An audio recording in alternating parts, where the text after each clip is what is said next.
ஹே, hello guys. Jesus Sri Tamil audio novels சேனலிற்கு உங்களை அன்புடன் வரவேற்கும் நான் ஆர்ஜே பாவ்னி. இன்னைக்கு நாம கேட்க போற சிறுகதை எழுத்தாளர் ஜீசஸ் ஸ்ரீ அவர்களின் செந்தாழ்னி. கதைக்குள்ள போறதுக்கு முன்னாடி சேனலை சப்ஸ்கிரைப் பண்ணி பக்கத்தில் இருக்க பெல் ஐக்கானே ஆன்ல வச்சுக்கோங்க. அப்பதான் அடுத்தடுத்து அவங்க போடக்கூடிய வீடியோஸ் டான் உங்களுக்கு நோட்டிஃபிகேஷனாக வந்து சேரும்.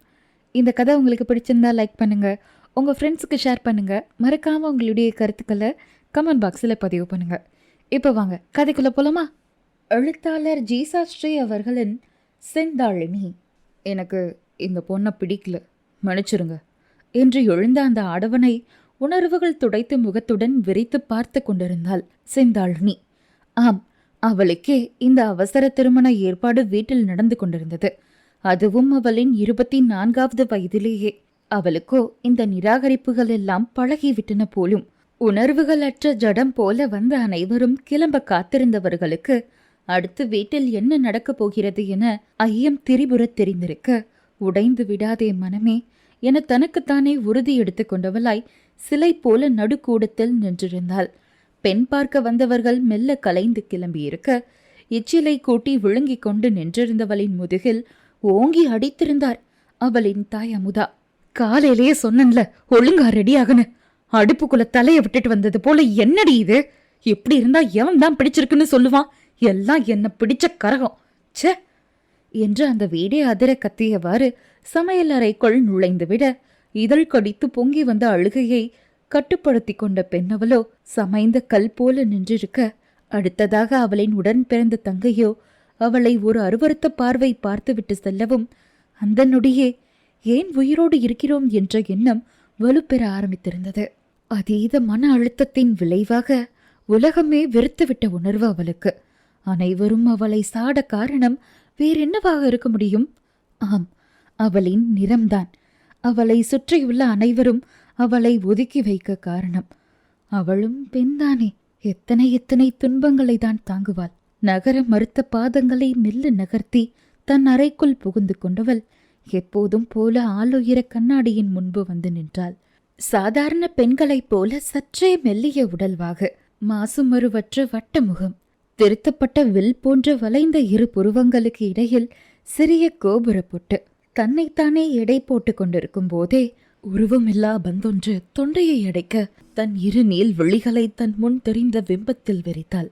விழிகள் இரண்டும் கலங்கி சிவந்திருக்க, இதழ்களோ கீழ் நோக்கி வளைந்திருந்தன. ஒரு கட்டத்தில் தாழ மாட்டாமல் அழுகை வெடிக்க, அப்படியே மண்டியிட்டு நிலத்தில் அமர்ந்தவள், கடவுளே, என்னையே இப்படி படிச்ச? ஒவ்வொருத்தரும் என்ன ஏதோ அசிங்கத்தை பாக்குற போல பாக்குறாங்க. கருப்பா பிறந்தது என்னோட தப்பா என்ற விமலுடன் தலையில் அடித்து கொண்டு அழுதாள் பெண்ணவள். உயிரோட வாழ்ற ஒவ்வொரு நிமிஷமும் நரக வேதனையா இருக்கு. எனக்கு வாழவே பிடிக்கல என பித்து பிடித்தவள் போல கதறியவள் சட்டென எழுந்து மீண்டும் ஆளுயர கண்ணாடியின் முன் வந்து நின்று தன் பிம்பத்தை விரக்தியாக நோக்கினாள். ஆத்திரம், கண்மண் தெரியாத உச்சக்கட்ட ஆத்திரம் கண்ணை மறைத்தது. மேசையில் அடுக்கி வைக்கப்பட்டிருந்த அனைத்து அழகு சாதன பொருட்களையும் திறந்து கண்ட மேனிக்கு முகத்தில் பூச ஆரம்பித்திருந்தாள். வெறுப்பு, தன் மீதே அதீத வெறுப்பு மேலிட்டிருந்தது. வேக வேகமாக தன் உடைகளை களைந்தாள். எப்போதும் போல சாதாரண சுடிதாரை அணிந்து கொண்டவள் அப்படியே படுக்கையில் விழுந்தாள். பசி வேறு வயிற்றை கிள்ளியது. ஆனால் அறையை விட்டு வெளியில் போக முடியவில்லை. யாரும் ஏதும் சொல்லிவிடுவார்களோ என்ற எண்ணத்தில் தனக்குள் சுருண்டு கொண்டவள் நீராகாரமின்றி மெல்ல கண்ணயர்ந்தாள். அவள் கண்ணயர்ந்து 2 வினாடிகள் கூட ஆகியிருக்காத நிலையில் அவளின் அறை கதவு வேகமாக தட்டப்பட்டது. உடல் தூக்கி வாரி போட அடித்து பிடித்து கொண்டு எழுந்தமர்ந்தவளுக்கு கண்ணை கட்டி காட்டில் விட்டது போல இருந்தது. நொடி நேர உறக்கத்திற்கு கூட அருகதை இல்லை போலும் என விரக்தியாக சிரித்து கொண்டவள் மெல்ல எழுந்து வந்து கதவை திறந்தவள் முன் முத்துப்பற்கள் தெரிய புன்னகைத்தபடி அவளின் தங்கை நின்றிருந்தாள். வின் வின் என்று வலித்த தலையை அழுத்தி பிடித்தபடி அவளை புருவம் சுருக்கி பார்த்தாள். உன்னை பார்க்க வர்மா சார் வந்திருக்காங்க என்றால் மொட்டையாக. பதிலுக்கு யார் எவர் என்று கேட்க கூட பிடிக்கவில்லை. எப்பொழுதும் அவள் தன்னை பார்க்கும் போதே வெளிகளில் தெரியும் அவ்வலட்சியம் இப்போது காணாமல் போயிருக்க, ஒரு யோசனையுடன் முகத்தை அழுந்த துடைத்தவள் எதுவும் பேசாத அறையை விட்டு வெளியில் வந்திருந்தாள். வீட்டின் வரவேற்பு அறையை நெருங்கும் முன்னரே ஏதேதோ பேச்சு சத்தங்கள் கேட்க ஒருவித சிந்தனையுடன் முன்னறைக்கு வந்தவள் அங்கு அமர்ந்திருந்த நடுத்தர வயதுடைய இரு மேல்தட்டு ஆண்களை கண்டு வணக்கம் வைத்தவளிடம், குட் மார்னிங் மா என்று மரியாதையாக வர்மா என்றவரின் காரியதரிசி எழுந்து நிற்க அவளுக்கோ பெருத்த அதிர்ச்சி. முதலில் அவர்கள் யார் என்று கூட தெரியாத நிலையில் என்னை கண்டு எதற்காக எழுந்து நின்று மரியாதை செலுத்துகிறார் என்ற எண்ணமே என்னவோ புதிதாக இருந்தது.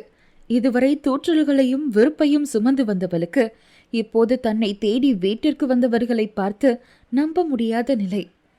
எஸ்கியூஸ் மீ, நீங்க தப்பா புரிஞ்சிட்டு வீடு மாறி வந்திருக்கீங்க சார் என்றவளிடம் மென்புன்னகையை சிந்திய வர்மா, மிஸ் செந்தாளினி நீங்க தானே என கேட்க, பட் என்று என்னவோ கேட்க வந்தவளிடம், வெயிட்மா என்று எழுந்தவர், நான் சுத்தி வளைச்சு பேச விரும்பல, அதுக்கான டைமும் என்கிட்ட இல்லை, ஸோ ஷார்ட் பீரியட்குள்ள இந்த ப்ராஜெக்டை ஃபினிஷ் பண்ணியாகணும் என்று சொல்லிக்கொண்டே தனது மடிக்கணினியை திறந்து அதிலிருந்த படத்தை இயக்கி காட்டினார். பிளாக் ஷேட் என்ற தலைப்பின் ஒரு புதிய படத்தின் தலைப்பின் பக்கத்தில் அவளின் முகம். அதனை கண்டவளுக்கு தூக்கி வாரி போட, சார் ஏன் போட்டோ உங்ககிட்ட என்று புரியாமல் வார்த்தைகள் திணற கேட்டவளிடம், கூல்மா, ஆக்சுவலி என் பிளாக் ஷேட் மூவிக்கு மேட்ச் ஆகிற ஒரு கருப்பான பொண்ணை தேடிட்டு இருந்தேன். அந்த சமயத்தில் தான், ஐ மீன் கரெக்டாக 3 days பிஃபோர் உங்களை மாலில் கண்ட என்னுடைய பர்சனல் ஃபோட்டோகிராஃபர் உங்களை கேப்சர் பண்ணி என்கிட்ட காட்டினார். I am shocked. நான் எதிர்பார்த்த போல நல்ல டஸ்கி டோன் உங்ககிட்ட இருக்கு. ஸோ அட்ரஸ் தேடி உன்னை என் படத்தோட ஹீரோயினா புக் பண்ணலான்னு நானே கிளம்பி வந்துட்டேன் என்று சொல்லி முடிக்கும் வேளையில், வெளியே போங்க சார் என்று ஹை டெசிமலில் அவள் கத்தவும் சரியாக இருந்தது. எதிரில் நின்றவருக்குமே அவளின் அவமதிப்பில் முகம் கிறுக்க, லிசன் ஹியர் செந்தாளினி, இந்த ஆஃபரை மிஸ் பண்ணிடாத என்று என்னவோ சொல்ல வருவதற்குள், ஜஸ்ட் கெட் அவுட் என சீரியவளிடம், ஷிட், உன்னை போல ஒரு மிடில் கிளாஸ் பொண்ணுக்கு, அதுவும் ஒன்னத்துக்கும் வழி இல்லாம அசிங்கமா கருப்பா இருக்கிற உனக்கு ஒரு சான்ஸ் கொடுக்கலான்னு பார்த்தா ரொம்ப ஓவரா தான் போற.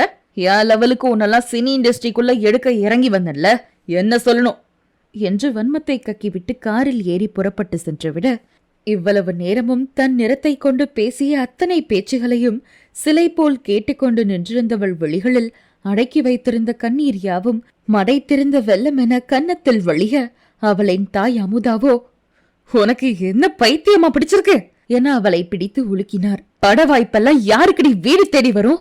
லட்ச லட்சமா லட்சுமி கொட்ட போறா.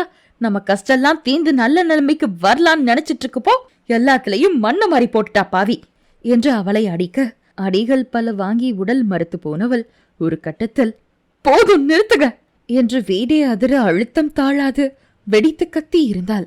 அவளின் அலறலில் அதிர்ச்சியாக பின்வாங்கிய அமுதா, செந்தாளினி என்றார் குரல் கமர. என்று சொல்ல வந்தவள் எச்சிலை கூட்டி விழுங்கிக் கொண்டு, இல்ல தெரியாம தான் கேக்குறேன், என்ன பெத்தது நீதானா என கேட்டவளை அறைய ஓங்கிய அமுதாவின் கையை இம்முறை தடுத்து பிடித்திருந்தாள் பெண்ணவள். இவ்வளவு நாளும் என்ன அடிச்சிங்க, என் கலரை வச்சு என்னென்னவோ சொல்லி இப்ப இந்த நிலைமைக்கு கொண்டு வந்துட்டீங்க. எல்லாத்தையும் நான் தாங்கிக்கிட்டேன். ஆனா இனிமேலும் என்னால வாயை மூடிட்டு எல்லாத்தையும் பொறுத்துட்டு இருக்க முடியாது. எனக்காக இனி நான் மட்டும்தான் இருக்கேன். நிறைய பேசணும்னு நினைக்கிறேன், அதுவும் எனக்காக என்றவள் முகத்தை அழுந்த துடைத்து கொண்டு ஓர் ஆழ்ந்த பெருமூச்சுடன் அதிர்ந்து போய் தன்னையே வெறித்து பார்த்து கொண்டிருந்த அமுதாவை நோக்கி, எனக்கு ஒண்ணு மட்டும் சத்தியமா இன்னும் புரியல. கருப்பா பிறந்தது என்னோட தப்பா என்ன?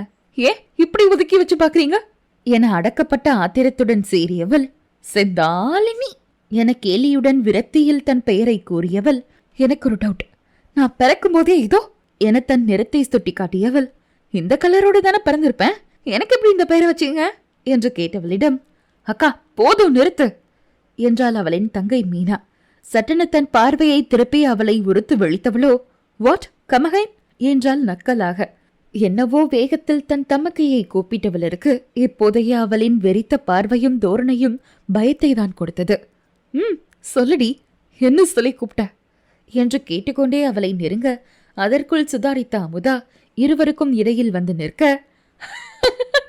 என வெறி பிடித்தவள் போல சிரித்தவள், அதான பார்த்தேன் என கேலியாக சொன்னவள், அக்கா என்ற வார்த்தைக்கு அழுத்தம் கொடுத்தவள், வாவ் வாட் அ மிராக்கிள், 24 வருஷமா சொல்லாத வார்த்தை இப்பதான் வருதில்ல என்று சொல்லிக் கொண்டிருக்கும் போதே உருவமில்லா பந்தொன்று தொண்டையை அடைத்தது. மீண்டும் அடக்கிய அழுகை வெடித்து விடுமோ என அஞ்சியவள், ஆல்ரைட் உங்க எல்லார்கிட்டயும் பேசி எனக்கு எந்த பிரயோஜனமும் இல்ல. என்ன நீங்க தான் பெத்தீங்களான்னு எனக்கு தெரியாது என்றவளை இடைமறித்தது போல, ஏய் என்னடி விட்டா உன் இஷ்டத்துக்கு பேசிட்டே போற? உன்னை தேடி வந்த வாய்ப்பை அலட்சியப்படுத்திட்டு எங்களை எடுத்துரிஞ்சு பேசுறியா என்றார் அமுதா ஆத்திரமாக. ஹோ, இது வாய்ப்பா?